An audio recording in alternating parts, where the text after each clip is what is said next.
कुछ तुम कहो कुछ हम कहें, चलती रहे ये बातें, एक एक करके आप सबसे होती रहे मुलाकातें। बोलते आईने, बोलते आईने।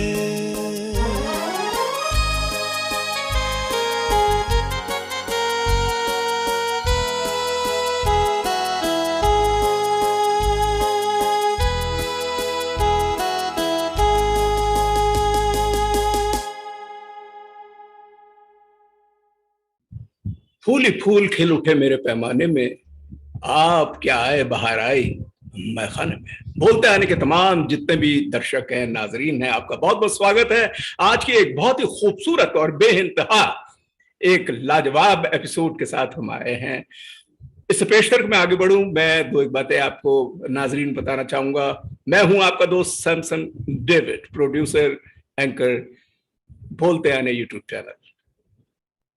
आप सबको मालूम है कि बोलते आने का ये प्रयास रहा है कि भारतीय सभ्यता, कल्चरल हेरिटेज, जो हमारा सरमाया है, जो पूंजी है, और वो पूंजी है soft power. And the soft power is music, dance, theatre, fine arts, literary activities and human and cultural values and harmony. That is the message that we are giving to the world through our this soft power. And under the same banner, we have been projecting several legends, living celebrities भी हम आपसे तारुफ करवाते हैं और उनकी performance भी होती है। इसकी मार्फत हो क्या रहा है कि एक हमारा डेटाबेस क्रिएट हो रहा है, और वो डेटाबेस जो है पॉस्टेरिटी के लिए, फ्यूचर जनरेशंस के लिए बहुत ही महत्वपूर्ण है। क्योंकि जब वो रिसर्च करेंगे म्यूजिक के बारे में, डांस के बारे में, और जितने भी हमारे फाइन आर्ट्स हैं, तो उनको काफी सहायता मिलेगी। तो फ्यूचर जनरेशंस के लिए एक बहुत ही खूबसूरत प्लेटफॉर्म है बोलते आने यूट्यूब चैनल। अब मैं एक खास, आज हमारे मेहमान हैं, और मेहमान सितार नवाज मीता नाग जी, जो विष्णुपुर घराना से हैं। एक बहुत ही लाजवाब और बहुत ही खास घराना, जिसको विष्णुपुर घराना, जिसको मैंने अभी बताया, वहां से हैं। और आप, she is the daughter of veteran sitarist Pandit Manilal Nag and the granddaughter of Sangeet Acharya, that is the master of musician Gokul Nag ji. और अलावा इसके मैं बताना चाहूंगा कि अपनी मदर से आप शुरुआती आपने तालीम ली, और ये अपनी जो वंशावली है, लिनेज जो है, वो तकरीबन 300 साल पुरानी, और जो छठी पीढ़ी से आप उसको आती हैं। और पूरी दुनिया में आपने परफॉर्मेंसेस दी हैं, हिंदुस्तान के विभिन्न इलाकों में आपने दिए हैं। और जिस तरीके से हम आपका बायोडाटा, सीवी डिस्कस भी करते रहेंगे और बातचीत भी करते रहेंगे, तमाम बातें आ जाएंगी। लेकिन दो एक तीन बातें जो है बड़ी इंपॉर्टेंट है कि मैं आपको बता दूं कि आप जब बहुत छोटी थी, मैं कह लूं 3 या 4 साल की, तभी से आपका शौक पैदा हो गया था। वैसे तो वो आप खुद बताएंगे सितार में। और जब वो 10 वर्ष की थी 1979 में, during the international year of child, that is वो अंतर्राष्ट्रीय बाल दिवस जिसे कह सकते हैं, उसमें आपको junior national talent search award government of India की तरफ से आपको मिला। और आपने विभिन्न देशों, जैसे मैंने बताया, United states of America, Canada, Japan, Europe और हिंदुस्तान के मुख्तलिफ इलाकों में आपके बहुत अच्छे प्रदर्शन रहे हैं। बड़े अच्छे संगीत महोत्सव में आपने, जैसे Tansen Sangeet Samaroh, Dover Lane music conference, Salt Lake music festival, Sangeet Piyasi, Khayal trust Bombay, Mumbai, Dadar Matunga festival, Swar Yatra in Mumbai, Darbar festival, London Milap festival, England in 2016, इत्यादि इत्यादि। बहुत बड़ा है, जैसे विष्णुपुर उत्सव, गवर्नमेंट ऑफ वेस्ट, तमाम जगहों पे आपकी काफी प्रदर्शन करा है और बड़ी वाहवाही लूटी है। अंग्रेजी में आपका, अंग्रेजी साहित्य से इंग्लिश लिटरेचर में आपका एमए और साथ में एमफिल जो है आपने यूनिवर्सिटी ऑफ कोलकाता से करी है। अब आइए, ये तो माइलस्टोन मैंने बता दिए, अचीवमेंट्स भी हैं, लेकिन अभी हम डिस्कस करते रहेंगे। और मैं अब आपसे गुजारिश ये करना चाहूंगा मीता जी, आप right now you are sitting in Kolkata, I think from Kolkata, you are with us, and the whole world is watching you now on this platform of Bombay. And how do you feel? And first of all, from all of us, it's a big namaskar to you. Please tell us about you. नमस्ते। Yes, Mika. नमस्ते सैमसन जी, मैं बहुत आभारी हूँ कि आप मुझे बोलते आए ने यूट्यूब चैनल में इनवाइट किए हैं ये इंटरव्यू सेशन के लिए। And I'm really feeling very excited because I know that I'm sitting in my room with the camera and with the audio in front, but सारी दुनिया अभी है मुझे देख रहे हैं, तो ये तो बहुत सौभाग्य की बात है और इसलिए मैं बहुत ही मैं खुशी हूँ। और I also am welcoming all the दर्शकों को जो मुझे सुन रहे हैं, जो मुझे देख रहे हैं, सभी को स्वागत है, सादर स्वागत है। मीता जी, ये तो आपने शुरुआती आपने जो वर्ड्स बोले हमारे साथ, और एक आपने हमारे साथ रिलेशन कायम करा, तमाम जितने भी सामीन हैं जो जुड़े हुए हैं वर्ल्ड ओवर, मैंने जैसे अभी बताया भी, एक इम्पॉर्टेंट बात जो कानों में सबसे पहले आती है जब हम आपका नाम सुनते हैं मीता नाग, पंडित मणिलाल नाग साहब की याद आती है, जो एक लिविंग लेजेंड है, बहुत ही बड़े एक सितार प्लेयर हैं, एक म्यूजिशियन हैं, और जिनका पूरी दुनिया एहतराम करती है। आज म्यूजिक की दुनिया के अंदर पंडित मणिलाल नाग का अगर नाम कोई भी सुनता है तो सब आदर के साथ कान पकड़ते हैं और उनको बहुत बहुत नमस्कार कहते हैं, क्योंकि ऐसी अद्भुत विलक्षण और इतनी खूबसूरत उनका व्यक्तित्व रहा है, कितना खूबसूरत उनका बाज रहा है विष्णुपुर घराना की तरफ से। तो मैं चलते चलते ये पूछना चाहूंगा, एक तो अपने घराने के बारे में बताइए, पिताजी के बारे में बताइए, और अपने दादा और अपनी मदर जिनसे आपने सीखा, तो ये सारी तालीम जो शुरुआत करी उसका थोड़ा सा डेटा हमें बताइए। घराने के बारे में तो आप तो पहले ही बता दिए हैं कि ये लगभग 300-350 साल का पुराना घराना है। हाँ, ये तो सच ही है, क्योंकि हमारे जो घराना है, जब मुगल डायनेस्टी, जब क्या ड्यूरिंग द डिक्लाइन, हाँ, जब वो जो मुगल साम्राज्य का जब पतन हो रहा था, तब वो औरंगजेब का जमाना के बाद तानसेन का एक डॉटर साइड में बहादुर सेन, वो विष्णुपुर में आए थे, क्योंकि वो जा रहे थे पुरी के तरफ जा रहे थे। और उसी टाइम में क्या था, विष्णुपुर में एक महल था, राधा कृष्ण जी जो है माधव जी, उनका जो पूजा, इसीलिए नाम है Vishnupuram, the town of Lord Vishnu. और वृंदावन से भी बहुत जो कीर्तन गाते हैं, ये गायकों इधर आते थे, और ये सब लोग इधर गाना और कीर्तन, और तब कीर्तन ध्रुपद में लिखा हुआ था। ओरिजिनल जो कीर्तन, that was in the Dhrupad format. Even Jayadev's Geet Govinda, that was sung originally in the Drupad format, Drupad style. So वो लोग इधर आके वो नाचते थे, रास का टाइम में गाते थे, और बहुत त्योहार हो रहा था। तो तब बहादुर सेन जब यहाँ आए थे, मल्लभूम का जो राजा थे, राजा रघुनाथ सिंह द सेकंड, तो उनका ज़माना में बहादुर सेन को वो इनवाइट किए थे कि आप इधर रहिए, और हमारे इधर जो लोग हैं जो गाना बजना को बहुत जो वो चाहते हैं, इनके लिए आप इधर रह जाइए, आप सिखाइए।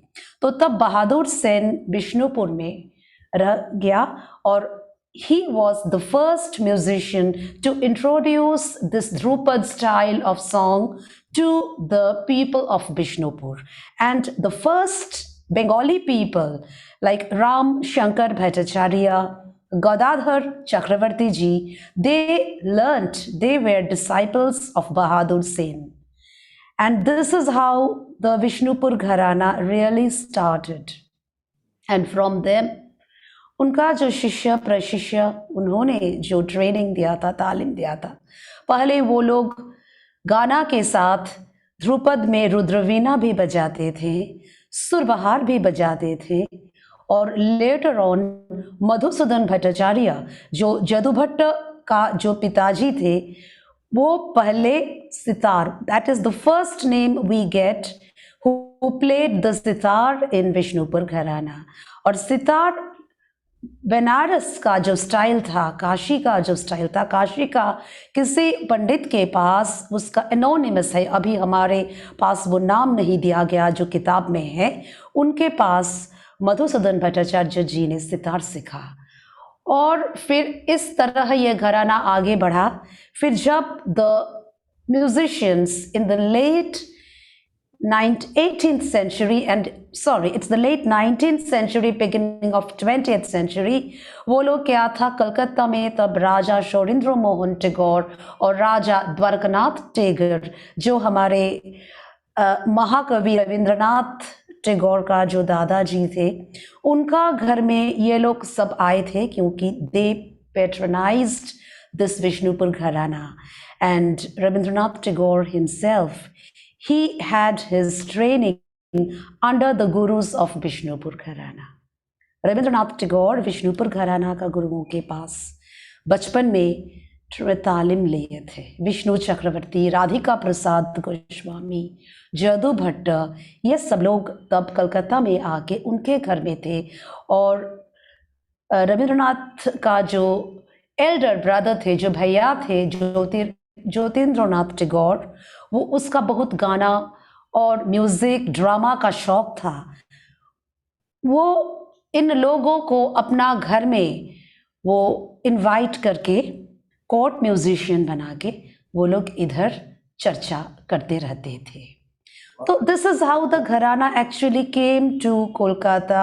And then you have the great guru Ramprasanna Bandopadhyay, who is my dadaji's guru. तो मेरा दादाजी पंडित संगीताचार्य रामप्रसन्न बैनर्जी के पास तालीम लिए थे. और दादाजी तालीम लिए थे, दादाजी संगीताचार्य गोकुलनाथ. दादाजी का जन्म हुआ था बांकुड़ा टाउन में, फिर बांकुड़ा से बिष्णुपुर टाउन में. तब रामप्रसन्न बाबू बिष्णुपुर में ही रहते थे, उनका घर था, उनका इंस्टीट्यूशन था उधर. दादाजी बांकुड़ा से विष्णुपुर जाते थे, लगभग 1 घंटा का जर्नी था, और उधर जाके गुरु के पास रहते थे. दादाजी सितार भी सीखा, सुरबहार भी सीखा, रुद्रवीणा भी सीखा. फिर दादाजी तो गाना भी करते थे, क्योंकि विष्णुपुर का एक स्टाइल था कि सितार या रुद्रवीणा जो इंस्ट्रूमेंट्स के साथ ध्रुपद गाना भी करना चाहिए था. क्योंकि whatever we play is actually an expression of the song. So जो हम बजाते हैं वो हम गाना को फॉलो करके बजाते हैं. इवन जो कंपोजिशंस हम बजाते हैं वो कंपोजिशंस हम गाना को थोड़ा रिकंस्ट्रक्शन बोल बांट से करते हैं और वो हम बजाते हैं. क्योंकि गाना बिना हमारा जो डेमोन्स्ट्रेशन है उसमें सब कुछ है फॉलो द सॉन्ग. गाना से लेकर हम उसको जो अपना इंस्ट्रूमेंट का टेक्निक में हम प्रयोग करके हम बजाते हैं. मतलब ये हो गया कि गायकी अंग जो है और गायकी अंग में वो भी ध्रुपद का जो स्टाइल है वो विशेष आप करते हैं. और वो ही क्लासिकल जो पद्धति पुरानी चलती आ रही है, ट्रेडिशनल, उसी को आप ज्यादा फॉलो करते हैं. और ध्रुपद आपका गायकी को लेके आप चलते हैं. ये बहुत आलाप जोड़ झाला ये में हम तो बिल्कुल वो जो प्योर ध्रुपद फॉर्म को हम फॉलो करते हैं. और जब हम तबला पोर्शन में हम बजाते हैं तब सितार में हम थोड़ा वो जो रिजा खानी मस्जिद खानी का गत है और तानकारी है, अलंकार है और लयकारी है, ये सब विस्तार अंग है, ये सब तो कंपोजिशन अंग में हम बजाते हैं. फिर आलाप जो आला में हम प्योर वो ध्रुपद ट्रेडिशन को फॉलो करते हैं. फिर आजकल का जमाना में टाइम ज़्यादा कम मिलते हैं, इसीलिए सब कुछ हम थोड़ा कंडेंस करके, कॉम्पैक्ट करके दिखाना पड़ता है। तो फिर ये मुझे अच्छा नहीं लगता, क्योंकि जो फ्लेवर है, राग का जो असली जो रूप है ना, वो आलाप जोड़ झाला में ही वो रूप को हम दिखा सकते हैं।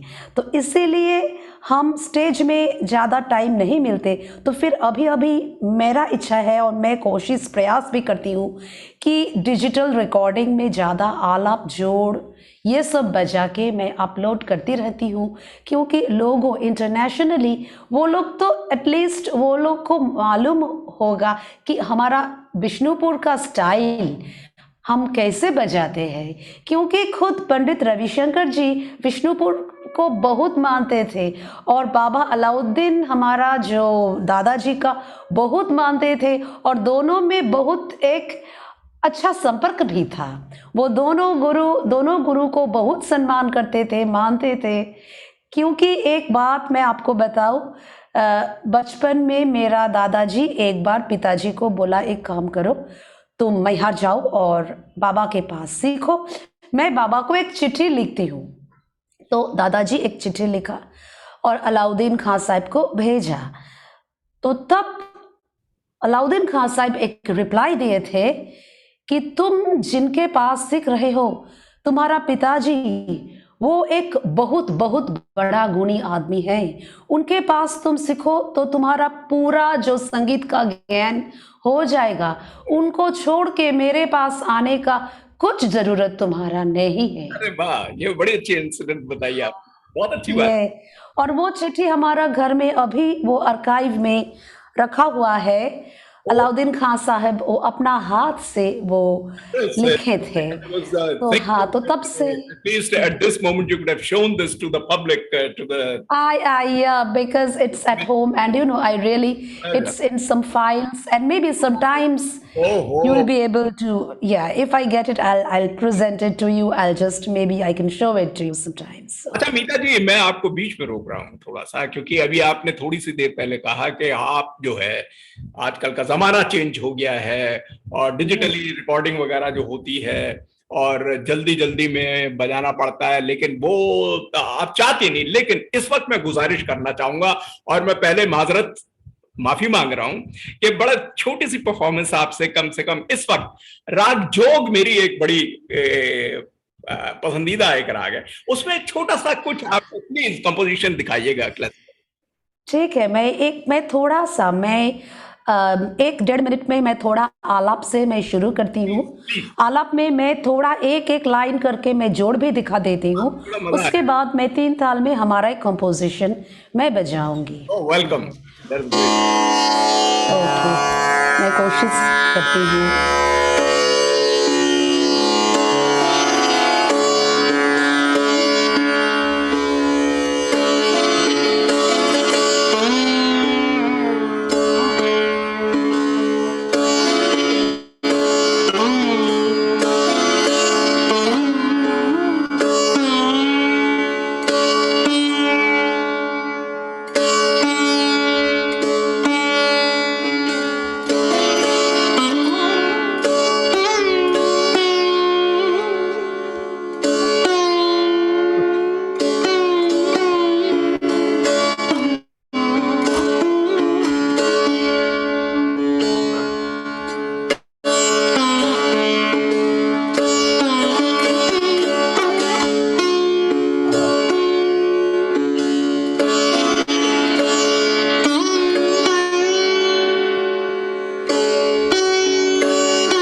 अभी कंपोजिशन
Really enthralling.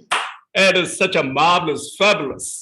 बहुत अच्छा, बहुत जमानों के बाद कुछ ऐसा सुना है कि इतना खूबसूरत और मीठा। लेकिन मैं नोट कर रहा था, आपका इंस्ट्रूमेंट थोड़ा फर्क लग रहा है मुझे।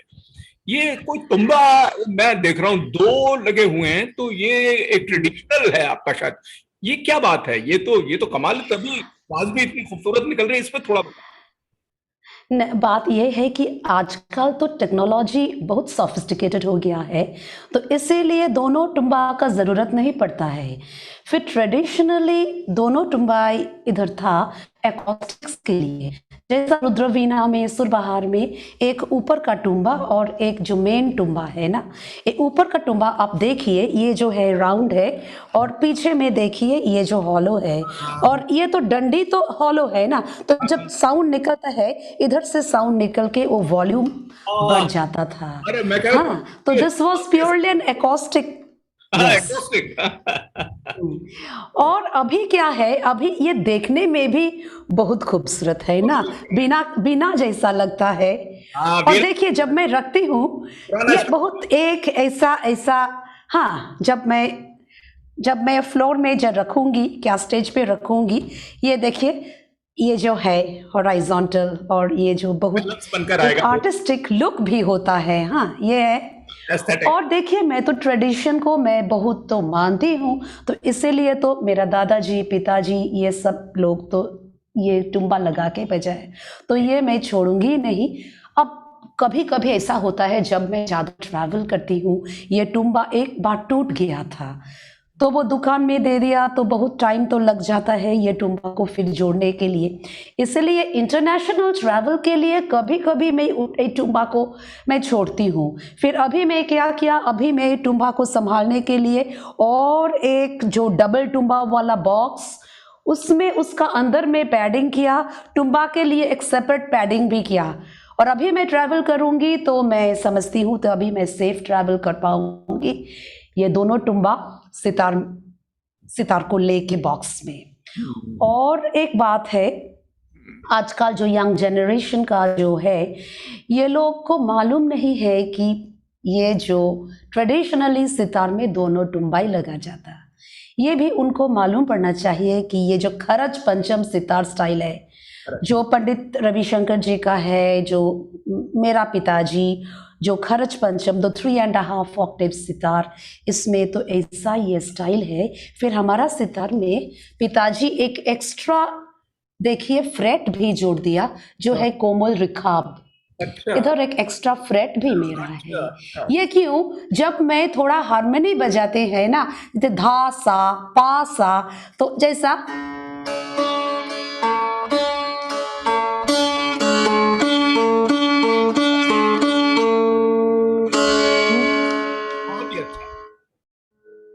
अच्छा, मीता जी बताइए, खूब बातें हो रही हैं, खूब बजाना भी चल रहा है, जब इतना खूबसूरत और सितार भी आपका एक बड़ी पर्टिकुलर खास साउंड दे रहा है, जी में आ रहा है। मैं आपसे एक और रिक्वेस्ट करूं कि थोड़ा सा सेमी क्लासिकल पैटर्न के ऊपर भैरवी कुछ प्लीज पेश कीजिएगा। तो कितने खूबसूरत। ठीक है, ठीक है।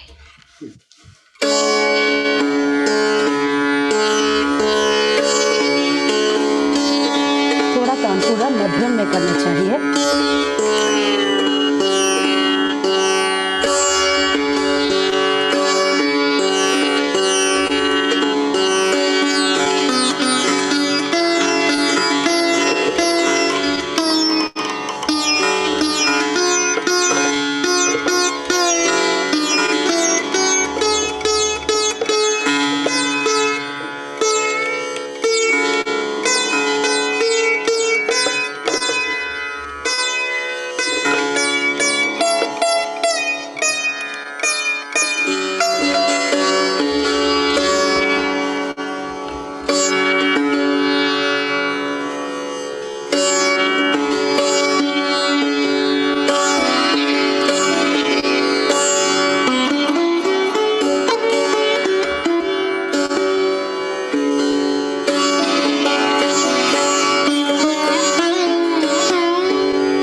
यादें ले गया। बेगम अख्तर जी की गाई हुई मोरी अटरिया और उधर से। मैं वो जो धुन का सिर्फ मुखड़ा तो लिया और फिर मैं इम्प्रोवाइज किया बहुत उसमें। बहुत बहुत इतनी खूबसूरत आपकी पेशकश ये रही, दिल गदगद हो गया है। और इतना खूबसूरत आवाज निकल रही है आपके सितार की, और कितनी तैयारी है इसके ऊपर जो वो आपने। ये सितार बहुत ही पुराना सितार है। ये सितार का उम्र है, मैं आपको बताती हूँ, 43 इयर्स। ओ, ओ, ये सितार हिरेन रॉय बाबू अपना हाथ से बनाया मेरे लिए, और जब मैं 13 साल का थी तो उन्होंने बोला पिताजी को, देखिए आपका डॉटर के लिए मैं अपना हाथ से मैं ये सितार बना दिया, और सारा जिंदगी आपका डॉटर ये सितार बजा सकेगी। तो अभी तो ये हिरेन बाबू का सितार है, और आपको तो मालूम होंगे कि कलकत्ता का खास सितार मेकर हिरेन रॉय जी थे। जी जी जी जी जी जी जी जी जी, बहुत खास बात बता रही हैं और बहुत कमेंडेबल आपकी बात है। मीता जी, इतना अच्छा सेशन चल रहा है, आपकी परफॉर्मेंस हमने सुनी है, क्लासिकल, सेमी क्लासिकल, और थोड़ी देर में मैं और भी एस्पेक्ट्स दूंगा, मान लीजिए फोक मिनट। लेकिन उससे पेशतर एक सवाल मैं सोच रहा था आपसे गुजारिश करूं। हमारे जो आजकल का जो स्टूडेंट ग्रुप है, जो सीखने वाले हैं और जो खासकर शास्त्रीय संगीत के सीखने वाले हैं, उनके लिए आपकी हिदायतें चाहिए होंगी, क्योंकि अभी थोड़ी देर पहले आपने इंटरव्यू में बताया कि जमाना बदल रहा है, और इस बदलते हुए जमाने के डिजिटाइजेशन की मार्फत यूट्यूब, इंटरनेट पे इतने छोटे छोटे नुस्खे लोग दे देते हैं कि भाई हमसे सीख लो 2 मिनट में, जो सही बात नहीं है। तो 2-2 मिनट के अंदर, यानी कि आपने एक कह लीजिए कि बस आपने कुकर में सीटी मारी, 2 मिनट के अंदर बन गया वो। तो पहले के जमाने में जो है अंगीठी पे दाल या सब्जी चलती थी या मछली चलती थी, बनने में टाइम लगता था घंटे, उसका जायका कुछ और था। ये बताइएगा कि हमारे स्टूडेंट्स के लिए और जो नए सीखने और विशेषकर सितार में या क्लासिकल म्यूजिक पे कोई टिप्स दीजिए कि क्या करना चाहिए, कितनी साधना, कितना उनको पेशेंस वगैरह होना चाहिए, इस पे कुछ बताइए। देखिए जी, हमारे पास जितने स्टूडेंट्स लोग वो आते हैं, तो जब किड्स आते हैं, हाँ, 6 उम्र, 7 उम्र, 10 उम्र, हाँ, का जो किड्स, इनका जो गार्जियंस आते हैं, वो अपना वो किड्स को लेके हमारे पास आते हैं सिखाने के लिए। क्यों? क्योंकि वो गार्जियंस का बहुत शौक है, तो वो गार्जियंस का शौक वो किड्स से वो शौक को वो पूर्ण करना चाहता है। और कुछ किड्स तो ऐसा ही है कि बहुत ओबीडियंट है, बहुत टैलेंटेड भी है। आजकल का ज़माने में वो जो है intelligence, IQ is more than our IQ because they are born in this age of technology. So इनका IQ ज़्यादा होता है, और वो जल्दी वो तो सीख लेते हैं सभी किड्स। फिर बात ये समझना है कि गार्जियंस लोग सोचते हैं कि ये एक रेडीमेड चीज़ है, हाँ, जो ठीक है 1 साल 6 महीना वो सीखा, तो गार्जियन बोला अभी थोड़ा वो पूजा का टाइम, हमारा कॉम्प्लेक्स में एक फंक्शन हो रहा है तो वो तो कुछ बजाएगा, तो अभी तक तो बेसिक सीख रहा है, 1-2 रेज़ाखानी गत वो सीखा है। तो मैं सोचती हूँ अभी अरे यार, तो सीखना सब तो सीखना शुरू किया अभी तो क्या वो बजाएगा। तो फिर गार्जियंस को थोड़ा सेटिस्फाई करने के लिए मैं ऐसा कभी कभी करती हूँ, ठीक है, वो 2-3 लाइन आलाप के बाद एक थोड़ा सा छोटा रेज़ाखानी गत, उसके साथ कुछ तान कारी और झाला, एक कॉम्पोजिट मैं बना देती हूँ, वो प्रेजेंट करता है। फिर गार्जियंस को ये, और जो है जो एडल्ट जो लर्नर्स है, इन सभी को ये याद रखना चाहिए कि हमारा जो है इसका नाम है साधना। The other name for our music is sadhana. साधना का मतलब क्या? साधना is nothing but it is a kind of skilled labor of your brain. जब हम भगवान को हम आंख बंद करके हम जप करते हैं ना, तो what are we doing? We are actually just drilling the brain. the same name, we are doing a drilling, the same name. So like that, practice is also a kind of drilling for perfection. रियाज बहुत जरूरी है, क्योंकि बिना रिवाज हम perfection नहीं मिलेंगे। और रियाज हमको एक हर रोज ही करना चाहिए और एक फिक्स्ड टाइम बना लेना चाहिए। चाहे डे में हम बिजी रहते हैं, काफ़ी काम होते हैं, स्टूडेंट्स लोग को स्कूल जाना है, कॉलेज जाना है, ट्यूशन जाना है, फिर उसमें से ऐसा एक टाइम निकलना चाहिए, हो सुबह में, ज़्यादा सुबह में हो, रात में, सभी काम के बाद वो शांत होके बैठेगा और रियाज करेगा। बिना रियाज और रिवाज तो देखिए आजकल का ज़माना में रियाज का टाइम कम हो गया है, क्योंकि जो सितार सीखता है वो तो सितार का तो लाइवलीहुड नहीं बनेगा, ये समझ के ये क्या करता है, इसको अलग अलग काम में तो ये दे गेट बिजी, व्यस्त रहते हैं। तो इसीलिए ये सोचना चाहिए ठीक है, कम से कम 2-3 घंटा मैं रोज प्रैक्टिस करूंगी। और कैसे प्रैक्टिस करना है, जो ड्रिलिंग एक्सरसाइजेस, जो बेसिक्स टीचर रिवाज करने के लिए जो बोल देती है वो रिवाज करना पड़ेगा। ऐसा नहीं कि मेरे पास एक गत कंपोजिशन है कि मैं सिर्फ वो गत को मैं बजाती हूँ, नहीं, कुछ नहीं होगा। जो डिफिकल्ट पार्ट्स है, जो पार्ट्स हाथ में बजाने में हमको थोड़ा तकलीफ होता है, थोड़ा कष्ट होता है, हाँ, ये सब ज़्यादा प्रैक्टिस करना है। जो डिफिकल्ट पोर्शंस है, जब मैं प्रैक्टिस करती हूँ मैं सोचती हूँ मेरा हाथ में कौन कौन चीज़ आता नहीं, तो जो चीज़ मेरा हाथ में आता नहीं वो चीज़ को ज़्यादा प्रैक्टिस करना पड़ेगा। और टेक्निक बहुत ध्यान देना पड़ेगा। टेक्निक हर घराना का हर टेक्निक्स है, स्टाइल्स है, बोलकारी है, मीड़ है, गमक है, ये सभी को लेके अलग अलग करके प्रैक्टिस करना, ध्यान देना है। एक फिजिकल तबला प्लेयर के साथ प्रैक्टिस करना जरूरी है। ओनली तबला मशीन के साथ प्रैक्टिस करने से कंप्लीटनेस नहीं आता है रिसाइटल में, क्योंकि जब फिजिकल किसी के साथ बैठ के हम प्रैक्टिस करेंगे तो जब लयकारी चलेगा, जब वो बोल बजाएगा, तो मैं तो उसमें क्या करूँगी, मैं जो नागमा में रखूँगी, मैं जो गत रखूँगी, तो इससे जो बोल बाँट, जो लयकारी, इसमें भी अभ्यास होना चाहिए।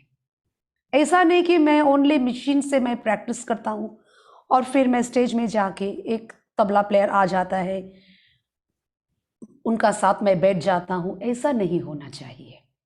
घर में भी ये रिवाज, जैसा हम रिसाइटल देने का टाइम जैसा हम प्रैक्टिस करते हैं, वो घर में भी ऐसा ही प्रैक्टिस करना। कुल मिला के ये हो गया कि राज की बात है रियाज, मतलब ये कहना चाह रही हैं। हाँ, राज के बाद है रियाज तो उसी बनता है। तो चलिए, रियाज के इस बेहतरीन एक नोट के ऊपर मुझे अब याद आ रहा है कि भाई देखो, क्लासिकल सेमी क्लासिकल सब सुनने के बाद एक फोक जो है बंगाल का और ईस्ट या ओरिएंटल, उसके अंदर जो फीलिंग जो है और वो जमानों के साथ चल रही है। एक बंगाल में फोक का तो कमाल है, लेकिन भटियाली का एक अपना ही अंदाज है। हाँ, क्योंकि देखिए बंगाल में तो भागीरथी हुगली है हमारा जो नदी, अच्छा। और बहुत सारे नदियां हैं, और इधर तो जो रिवर गैंजेस, इसका जो मोहना है, जो रिवर का जो एंड सी में होता है मोहाना, ये भी तो बंगाल में ही है। तो इसीलिए इधर बोटमैन का जो song, this is very very popular, Bhatiali is actually the song of the boatman. पुराने जमाने में यात्राएं भी हमारी नाव से और इससे ही होती थी, तो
Absolutely brilliant.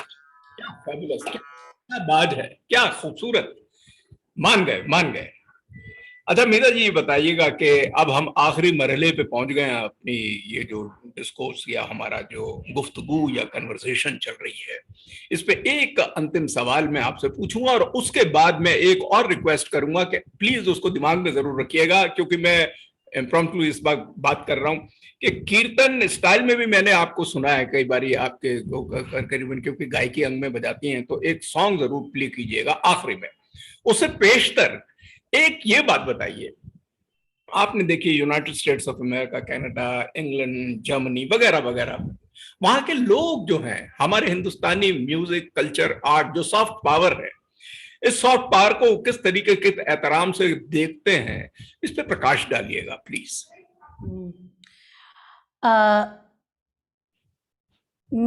मेरा जो रियलाइजेशन है ये है कि the essence of our culture, क्या गाना हो, क्या आर्ट हो, क्या साहित्य हो, क्या instrumental dance form, the essence is spiritualism.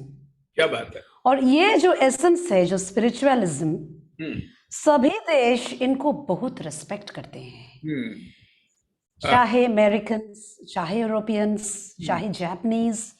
जितने देश में मैं गई हूँ पिताजी के साथ या अकेले, जब मैं पेश करती हूँ ना, जब जो आलाप हम पेश करते हैं, तो ये सब आंख बंद करके ये लोग सुनते हैं, और this is the realization that they feel a kind of transcendental peace. ये लोग ऐसा इनको लगता है कि what is there in the mundane world, ये we are forgetting for the moment, and this is lifting us somewhere above the bodily and the sensory feelings. जब मैं बजाती हूँ, मुझे भी ऐसा लगता है कभी कभी कि जब मैं बहुत फोकस करके, कंसंट्रेट करके जब स्टेज में मैं पेश करती हूँ, कभी कभी मैं भी अपना बॉडी को मैं भूल जाती हूँ, क्योंकि ऐसा होता है कि मैं बहुत थक गई हूँ, ज़्यादा ट्रैवल हुआ, बहुत एग्जॉस्टेड हूँ। फिर जब स्टेज पर बैठ के मैं सितार उठा लेती हूँ और बजाना शुरू करती हूँ ना, तो वो सब कुछ मैं भूल जाती हूँ, कुछ याद नहीं रहता है। तब म्यूजिक में मैं बूंद हो जाती हूँ। And I think somewhere this happens in a pure art form, that there is an energy which is inside you, and that whole energy envelops your being, and you don't feel your body anymore, but you become a part of that energy. And what you do when you play, you just share that energy with your listeners. The vibration, you share that same energy, it reaches your listeners and it induces them.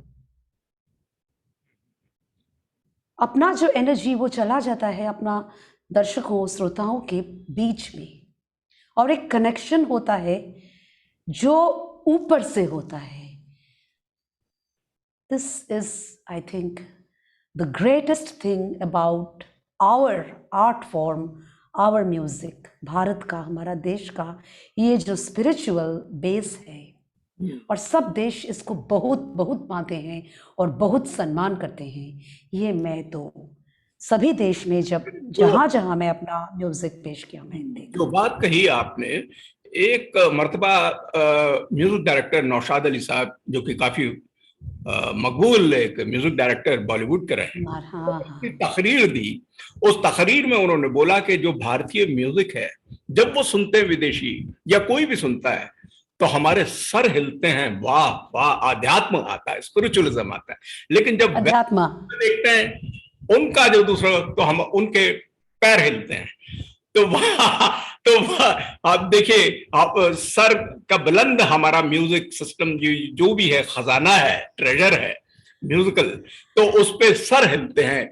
एक तसव्वुफ की feeling आती है, आध्यात्म की आती है, शांति। हाँ, जिसको हम शांति कहते हैं। जी, तो ये तसव्वुफ और आध्यात्म, ये इसका जो आत्मा और परमात्मा का मिलन, ट्रांसेंडेंटल, आप पार कर जाते हैं तमाम चीजों को, वो हो जाता है।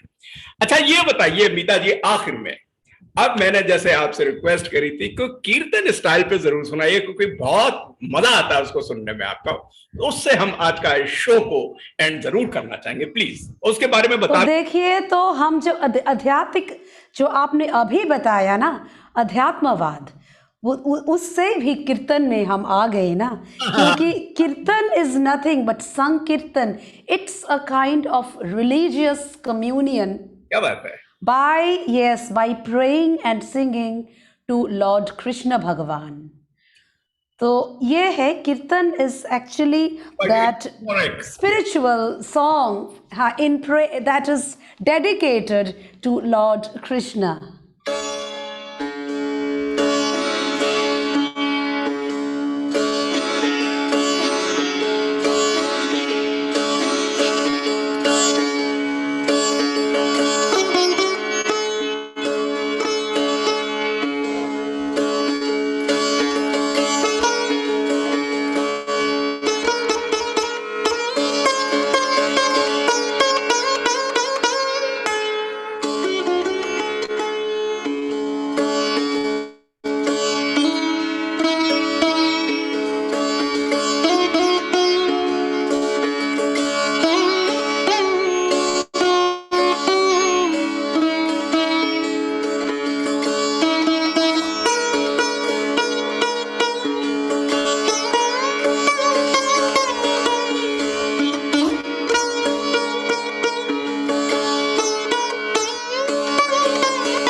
flutes बोलते हैं YouTube channel. Really, this was कीर्तन क्या है? जब कीर्तन होता है ना, उसके साथ जो जो इंस्ट्रूमेंट्स है ना, खोल, करताल, और जो है मंजीरा का तरफ हम कहते हैं खंजनी, तो ये सब मिला के एक एक बहुत सुरीला आवाज निकलता है, और सब लोगों वो भगवान कृष्ण, भगवान चैतन्य देव को देख के हरि बोल, वो लिबर्टी, हाँ, मुक्ति के लिए वो लोग भजना करते हैं, और एक यूफोरिया होता है, एक्सटेसी होता है।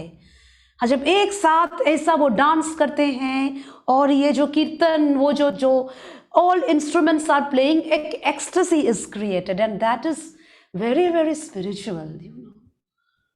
Like it is like a vibration through your body, through your spirit, and through your soul. It as if it's just getting bathed in purity. That's it. बेहद खूबसूरती से आपने देखिए मेंढ का काम कितना खूबसूरत जो कर रही हैं आप, वो और पूरा गायकी अंग में, और ऐसा लग रहा था गाना बज रहा है, यानी बोलता सितार जिसे मैं कहूंगा, या गाता सितार। हाँ, पूरा गायकी अंग में आपने दिया, और इतना खूबसूरत से आपने सब चीजें निभाई। पूरा इंटरव्यू जो है आपका शुरू से लेके क्लासिकल, सेमी क्लासिकल, फोक और भक्तियां, ये सारी चीजों का आपने समावेश जो आपने इंटरव्यू में करा। जाते जाते आपकी तरफ से कुछ बोलते आने के तमाम नाजरीन जो जुड़े हुए हैं, और जो खासकर हमारे जो यंग जो कि क्लासिकल म्यूजिक सीख रहे हैं, उनके लिए कुछ अंतिम वर्ड्स अगर आप देना चाहें तो बड़ी खुशी होगी, ताकि उसके बाद हम इख्तिताम करें आज की इस एपिसोड का। Yes, so my final words to the learners of classical music is that this is the tradition of our country, and I think ये हमारा सबसे बड़ा एक बंधन है जो हमको अपना जो ऐतिह्य है, ये क्लासिकल म्यूजिक हमारा देश का जो परंपरा ऐतिह्य है, गुरु शिष्य परंपरा, इसको बचा के रखना चाहिए, क्योंकि हमारे बाद जो जनरेशन आएगा उसको भी पता चलेगा कि हमारा देश का ये जो गुरु शिष्य परंपरा जो from the past it is continuing, और ये हमारा देश का परिचय भी है। तो मैं एक भारतीय हूँ, तो हमारा जो म्यूज़िक है, this is I think one of my greatest identity. So please all the learners, keep it up. And to the learners who are not Indians, I think if you have this bondage with our music, then you will never feel lonely. You will not need a friend. Very good, very good. हमको सहारा देगा, सारे जीवन ये हमारा हमको सहारा देगा। Yes, yes, yes. You won't need a friend. This will remain your friend forever and forever. And the peace, जो शांति हम इससे मिलेंगे, और किसी चीज से हम ऐसा शांति नहीं मिलेंगे, ऐसा आनंद नहीं मिलेंगे। मैत्री, शांति और आनंद, और भारत का जो अध्यात्मवाद, सभी को मिला के हमारा शास्त्रीय संगीत है। This is a really marvelous message that you're giving to us and all the viewers from the whole of the world. In fact, those who are viewing at this moment, Bolte Aane YouTube channel, this is a special episode. We had just now, dear viewers, sitar exponent Mita Nag ji, जो कोलकाता से सीधी जुड़ी हुई थी waste Bengal से, और आपके मधुर जो आपने बजाया, और कितना अच्छी तरीके से आपकी तकरीर और बातचीत में, आपके गुफ्तगू में उन्होंने इतनी बड़ी बड़ी बातें बोल दी जिनको समझने के लिए बहुत टाइम चाहिए होगा। हम बहुत बहुत शुक्रिया और बहुत मशकूर हैं आपके कि आपने हमारी और इस मैं बहुत आभारी हूँ आपसे भी, आपका बहुत आभारी हूँ कि आप मुझे ये अपॉर्चुनिटी दिए गए हैं बोलने में, and I really enjoyed to my heart. That is so awesome. Thank you very, very much for joining. Thank you so much. Thank you. Namaste, and namaste to all my viewers. Namaskar. Thank you. Namaskar.